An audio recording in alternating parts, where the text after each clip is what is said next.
கர்த்தருடைய பரிசுத்த நாமத்துக்கு மகிமை உண்டாவதாக. கர்த்தர் என்னையும் இந்த இடத்துல சிறு சாட்சியாக நான் நிறுத்திருக்கிறதுக்காக தேவனுக்கு நன்றி செலுத்துகிறேன். இந்த வாய்ப்பை கொடுத்த போதகமாக நன்றி செலுத்துகிறேன். என்னோட சாட்சி சொல்லணும் அப்படின்னா, நம்ம வீட்டில் நான் என் அக்கா 2 பேர், எனக்கு ஒரு தம்பி, அப்பா அம்மா. நாங்கள் வந்து ரட்சிக்கப்படாத ஃபேமிலி தான், ஆண்டவரை அறியாமல் இருந்தவங்க தான். அதுக்கப்புறம் தான் ஆண்டவர் வந்து, அம்மா தான் ஃபஸ்ட்டு ரட்சிக்கப்பட்டாங்க. அம்மா ரட்சிக்கப்பட்டு சபைக்கு போக ஆரம்பித்தாங்க. ஆனாலும் அப்பா வந்து ரட்சிக்கப்படாமல் தான் இருந்தாங்க. அதனால் நிறைய வீட்டில் கண்டிப்பாக சண்டை வரும்ல, அதே போல் நம்ம வீட்லேயும் சண்டைலாம் வந்துச்சு, எல்லாமே வந்துச்சு. ஆனாலும் அம்மா ஜெபிச்சுட்டே இருந்தாங்க. ஒரு நாள் ஆண்டவர் அப்பாவையும் தொட்டார், அப்பாவும் ரட்சிக்கப்பட்டாங்க. என்னோட சாட்சி சொல்லணும் அப்படின்னா, இந்த இடத்துல நான் இருக்கிறேன் அப்படின்றதே ஆண்டவர் என் மேலே வச்ச திட்டம் தான். ஏன்னா ஃபஸ்ட்டு அம்மாவுக்கு 2 பிள்ளைங்க பிறந்துட்டாங்க. அக்காங்க 2 பேரும் முன்னாடியே பிறந்துட்டாங்க. 3வது பையன் வயிற்றுல இருந்தாங்க. 10 மாதம் போயிடுச்சு. கடைசியாக என்ன ஆயிடுச்சு அப்படின்னா, அண்ணா பிறக்கிறதுக்கு, அதாவது பையன் குழந்தை, அண்ணா பிறக்கிறதுக்கு 2 நாளைக்கு முன்னாடி வயிற்றுலேயே வந்து அண்ணா இறந்துட்டாங்க. அப்புறமேட்டுக்கு இப்போ அந்த பையன் பிறந்திருந்தாங்க அப்படின்னா இந்த இடத்துல நான் நினைக்கவே முடியாது. ஏன்னா 2 பொண்ணு பிறந்துருச்சு, ஒரு பையன். எல்லாருக்கும் பையன் பொண்ணு கிடைச்சாலே போதும், நிறுத்திடலான்னு நினைப்பாங்க. அதுபோல் அந்த பையன் பிறந்திருந்தா நானும் பிறந்திருக்கவே முடியாது. ஆனால் ஆண்டவர் என் மேலே வச்ச திட்டம் பெரிதாக இருந்ததுனால, அவங்களும் அண்ணாவும் இறந்து போனதுனால அடுத்து நான் அண்ணா இறந்த அடுத்த மாதமே நான் வந்து அம்மா வயிற்றில் தங்கிட்டேன். அதுவே பெரிய ஆச்சரியமான காரியம்தான்.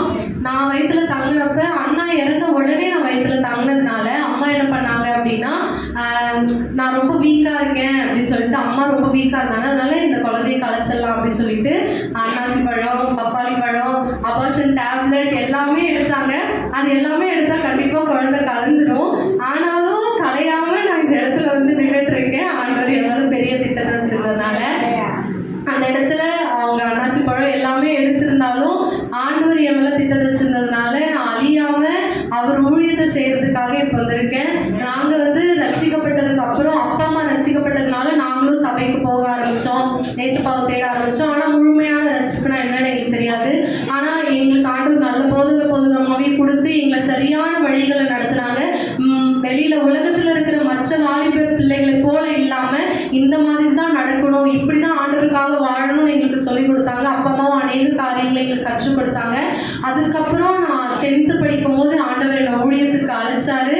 எப்படி அழைச்சாரு அப்படின்னா, எங்கள் சர்ச்சில் எப்போவுமே வருஷத்துக்கு ஒரு முறை கேம்ப் நடக்கும். 3 நாள் நாங்கள் தனியாக ஒரு இடத்துல போயிட்டு சபையில் இருக்க எல்லாரும் கூடி நாங்கள் ஜெபம் பண்ணுவோம். வீட்டுக்கெலாம் போக மாட்டோம். அங்கேயே இருந்து அங்கேயே நாங்கள் சமையல் செஞ்சு அங்கேயே சாப்பிட்டு அங்கேயே ப்ரேயர் பண்ணுவோம். அந்த மாதிரி பண்ணுற நேரத்தில் ஆண்டவர் என்னோட கூட எங்கள் போதகர் மூலமாக பேசினார். எங்கள் போதகர் வந்து இங்கிலாண்டை குறித்து பேசிகிட்டு இருந்தாங்க. இங்கிலாண்டில் வந்து சபைகள்லாம் மூடப்பட்டு கொண்டு இருக்கிறது, அங்கே வந்து கிறிஸ்தவர்களுக்கு அதிக எதிர்ப்பு வருது அப்படி சொல்லி பேசிகிட்டு இருக்கப்போ நான் ஜெபிக்க ஆரம்பித்தேன். அங்கேருந்து தான் நிறைய மிஷினரிகள் நம்ம இந்தியாவுக்கு வந்து, நம்மளுடைய நாட்டுக்கு வந்து நமக்காக ஊழியம் செஞ்சுருக்காங்க. அப்போ இங்கேருந்து அங்கே யார் போய் ஊழியம் செய்கிறது அப்படின்னு சொல்லிட்டு, உங்கள் ஊழியத்தை நான் செய்யணும்னு சொல்லிட்டு அன்றைக்கி நான் அர்ப்பணிச்சுட்டு ஆனால் அதுக்கப்புறம் நான் அதை மறந்துட்டேன். எப்படி ஊழியத்துக்கு அர்ப்பணிச்சிட்டோம் அப்படின்னா, நமக்கு ஊழியத்துக்குலாம் போக வேணாம், அங்கே போனால் நம்ம ரொம்ப கஷ்டப்படுவோம், நமக்கு உதவி பண்ணலாம் யாரும் இருக்க மாட்டாங்க அப்படின்னு சொல்லிட்டு நான் என்ன பண்ணிட்டேன் அப்படின்னா, போக வேணாம் ஊழியத்துக்கு அப்படின்னு நினச்சிட்டேன். ஆனாலும் திரும்ப அதே கேம்பில் தான் ஃபஸ்ட்டு நாள் ஆண்டவர் என் கூட பேசினார். திரும்பவும் 2வது நாள் சாயந்தரம் யூத் மீட்டிங் நடத்தினாங்க, வாலிபர் கூடுகை நடத்தும் போது. அப்போ ஆண்டவர் ஒரு பாடல் மூலமா என்னை வந்து என் கூட பேசினாரு. என்னை உண்மை உள்ளவன் நம்பி இந்த ஊழியத்தை எனக்கு தந்தீர்னு ஒரு பாடல் இருக்கும். அந்த பாடல்ல வந்து எதை வைத்து என்னை நீர் இவ்வளவாய் நம்பினீர் அப்படின்ற வார்த்தை வரும். அப்ப அந்த பாடலை பாடும்போது என்ன மீறி நான் தானே அழ ஆரம்பிச்சேன். எதை வச்சு ஏசப்பா என்னை நீங்க நம்பினீங்க, நான் தான் உங்க ஊழியத்தை பண்ண மாட்டேன், உங்க ஊழியத்துக்கு நான் வர மாட்டேன், கஷ்டமா இருக்குன்னு சொல்றேன்ல, திரும்ப திரும்ப நீங்க ஏன் என்னை நம்பிட்டே இருக்கீங்கன்னு ஆண்டவர்கிட்ட கேட்டேன். ஆனாலும் ஆண்டவர் சொன்னாரு, நீ என் ஊழியத்துக்கு வேணும், நீ எனக்கு வேணும், இங்க உன்னை வச்சு அநேக ஆத்துமாக்களை நான் ஆதாயம் பண்ணணும்னு நினைச்சிட்டு இருக்கேன், நீ எனக்கு வேணும்னு சொன்னாரு. அன்றைக்கு நான் திரும்ப ஆண்டவருக்கு ஒப்பு கொடுத்தேன். நான் உங்க ஊழியத்தை செய்வேன் அப்படின்னு சொல்லிட்டு நான் 10th படிக்கும் போது ஒப்பு கொடுத்தேன். அதுக்கப்புறம் 10th படித்து முடிச்சுட்டு அடுத்து பயோமேக்ஸ் குரூப் எடுத்து நீட் படிக்கணுன்றது ஆசை. வீட்லேயும் நீட் படிக்கணும்னு அவங்களுக்கு ரொம்ப ஆசை. அதனால நீட் படிக்கணுன்றதுனால பயோமேக்ஸ் குரூப் எடுத்து 11th 12th படிச்சுட்டு இருக்கும் போது ஆண்டவருடைய அழைப்பை நான் மறந்து போயிட்டேன். ஆண்டவர் என்ன அழைச்சாரு அப்படி சொல்கிறதே நான் மறந்துட்டு, நான் கரெக்டாக 11th 12th முடிச்சுட்டு 12th படிக்கிறப்ப என்ன பண்ணுறதுன்னு தெரியாமல் எப்படியும் 12th முடிச்சுட்டு அடுத்து என்ன பண்ணுறதுன்னு யோசிப்போம்ல, அதுபோல் நானும் என்ன பண்ணுறதுன்னு யோசிச்சுட்டு இருக்கும்போது அப்பா என்ன சொன்னாங்க அப்படின்னா, அப்படின்னா நீ வந்து நீட்டுக்கு படி அப்படின்னு சொன்னாங்க. ஏன்னா குடும்பம் ரொம்ப கஷ்டத்தில் இருந்துச்சு. அப்போ பெரிய அக்காவுக்கு மேரேஜ் ஆகிடுச்சு, சின்ன அக்கா படிச்சுட்டு இருந்தா, தம்பியும் படிச்சுட்டு இருந்தான். இருக்கிறது நான் தான் இப்போ நடுவில் இருக்கேன். ஏன்னா அக்கா காலேஜ் சேர்ந்துட்டா, தம்பியும் படிச்சுட்டு இருக்கான். அதனால் நான் இப்போ நடுவில் இருக்கின்றதுனால நீ நீட்டுக்கு படி, நீ படிச்சுட்டு அப்போ தான் நம்ம குடும்பத்தை காப்பாற்ற முடியும் அப்படின்னு சொல்லிட்டு 3 பொண்ணுங்க, ஒரே ஒரு பையன், அவன் எப்படி குடும்பத்தை காப்பாற்றுவான், அப்பா ஒருத்தரோட சம்பளத்தை வச்சு எதுவுமே பண்ண முடியாதுன்னு சொல்லிட்டு அப்பா நீட்டுக்கு படி சொல்லிட்டே இருந்தாங்க. நானும் சரி நீட்டுக்கே படிக்கலாம், ஏன்னா குடும்ப சூழ்நிலை அப்படி வந்துருச்சு, நீட்டுக்கே படிக்கலாம் அப்படின்ற மாதிரி நானும் முடிவெடுத்துட்டு ஆனால் ஜெபம் பண்ணுறதை விட மாட்டேன். ஒரு நாள் அதிகாலையில் ஜெபிச்சுட்டு இருக்கும்போது ஆண்டவர் திரும்ப என்னோட கூட பேசினார்.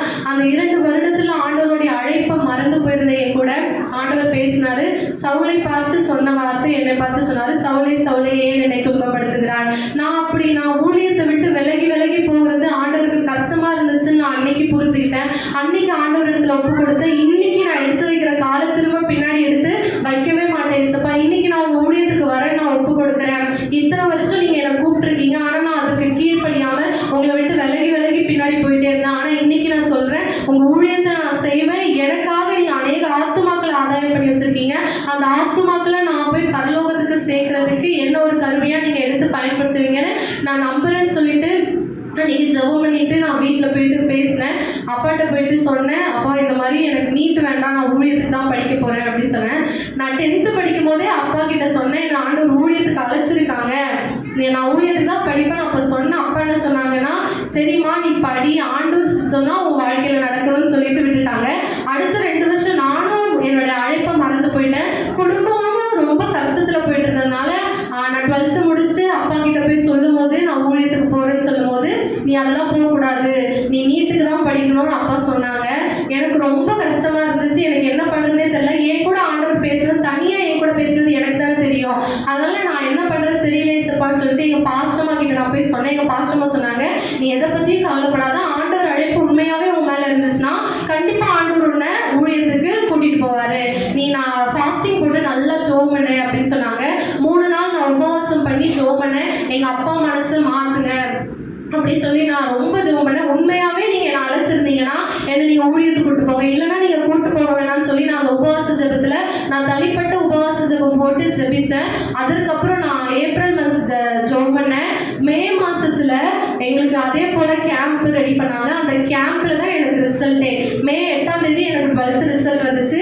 அன்றைக்கி எனக்கு ரொம்ப பயமாக இருந்துச்சு. எனக்கு ரிசல்ட்டை பற்றி பயமோ இல்லையோ, ஏன்னா எங்கள் அப்பா ரிசல்ட்டை பற்றிலாம் அதிகமாக எதுவும் கவலைப்பட மாட்டாங்க.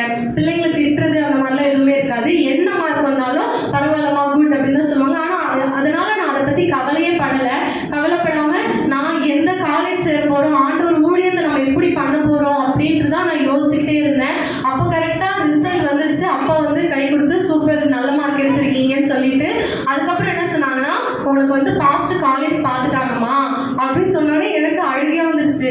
என்ன காலேஜ் சேர போகிறோன்னு தெரியலையே, ஐயோ நம்ம வேறு ஆண்டவர் ஊழியத்துக்கு போகிறோன்னு சொல்லியிருக்கோம், ஆண்டவரை ஏமாத்திடக்கூடாது, 2 வருஷம் நம்ம ஏமாத்திட்டோம், இதுக்கப்புறமும் ஏமாத்திட்டு பின்வாங்கிடக்கூடாதுன்னு சொல்லிட்டு நான் யோசிச்சுட்டே இருக்கும்போது அப்பா சொன்னாங்க, ட்ரினிட்டி பைபிள் காலேஜ்னு ஒரு காலேஜ் இருக்காங்க தென்காசியில், அங்கே தான் நீ போய் படிக்க போகிறேன்னே. பைபிள் காலேஜ்னு சொன்னோடனே என் மனசுக்குள்ளே ஒரு சந்தோஷம் வந்துச்சு.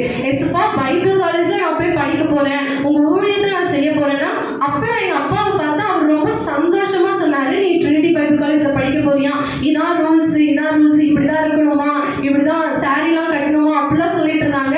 நான் யோசித்தேன், எப்படி எங்கள் அப்பாவை நீங்கள் இப்படி மாற்றுனீங்க, நீ இந்த ஊழியத்துக்கே போகக்கூடாது, நீ வந்து நானும் உன்னை ஒப்பு கொடுக்க சொன்னேன் அப்படின்னு கேட்டவர் அன்னைக்கு வந்து அவர் வாயில சொன்னார், நீ வந்து ஊழியத்துக்கு போக போகிற, நீ பைபிள் காலேஜ் படிக்க போகிறமா, பாஸ்ட் வந்து உங்களுக்கு காலேஜ்லாம் பார்த்துட்டாங்க, ஜூன் 5ஆம் தேதி காலேஜ் ஸ்டார்ட் ஆகுதான் அப்படின்னு சொன்னாங்க. அன்னைக்கு எனக்கு ரொம்ப சந்தோஷமா இருந்துச்சு. அப்போ நான் ஆண்டவர்கிட்ட சொன்னேன், உண்மையாகவே நீங்கள் என்ன அழைச்சிருக்கீங்க ஏசப்பா, அதனால தான் இன்னைக்கு என்ன நீங்கள் பைபிள் காலேஜ் கூப்பிட்டு போகிறீங்க அப்படின்னு சொல்லிட்டு நான் ஆண்டவர்கிட்ட ஜெபம் பண்ணிட்டு அதுக்கப்புறம் பைபிள் காலேஜில் போய் சேர்ந்தோம். அப்போ போகும்போதுமே ஆண்டவர் ஒரு தெய்வம் என்று தெரியும், அவரோடு கூட நம்மளால பேச முடியும் தெரியும். ஆனால் அந்த திருத்துவ வேதாகம கல்லூரியில் போய் படிக்கும் போது 2 வருடங்கள் நான் படித்து முடித்துட்டேன். அந்த 2 வருடங்களும் ஆண்டவர் யார் என்பதை இன்னும் அதிகமாக என்னால் உணர முடிஞ்சிச்சு. அவரோடு கூட தினம் பேசிட்டே இருக்க முடிஞ்சது.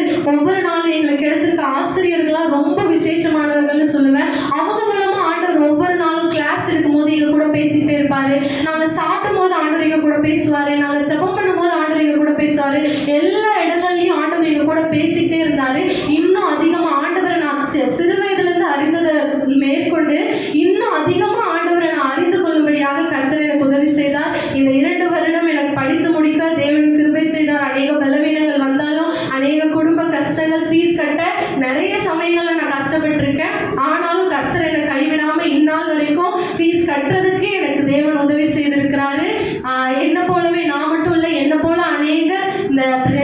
திருத்துவ வேதாகம கல்லூரியில் படித்து கொண்டு இருக்காங்க.